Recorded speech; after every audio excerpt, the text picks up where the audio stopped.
Hi అండి, welcome to TJ talks. నేను మీ ఉషాని. గంగి గోవు పాలు గరిటెడైన చాలు వేమన పద్యం ఉంది. గోవుని పూజించడం వల్ల చాలా ఉపయోగాలు ఉంటాయి. ఇంకా ఇంటికి మంచిది అంటారు, శుభం అంటారు గోవు ఇంట్లో ఉంటే. పాత రోజుల్లో అయితే ఇంటికి ఒక గోవు ఉండేది. ఇప్పుడు అలా లేదు కాబట్టి ఎక్కడో కానీ కనిపిస్తూ ఉంటుంది. ఇలా అలా కనిపించినప్పుడు మనకి తోచినంత ఎంతో కొంత సహాయం చేస్తే గోవుని కాపాడిన వాళ్ళం అవుతాము.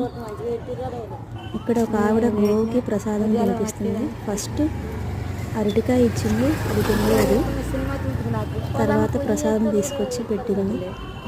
నా దగ్గర ఏ ప్రసాదం లేదు కాబట్టి నాకు తోచినంత నేను ఇచ్చాను. గోవును చూస్తే ఎంతో ప్రశాంతంగా ఉంటుంది కదా.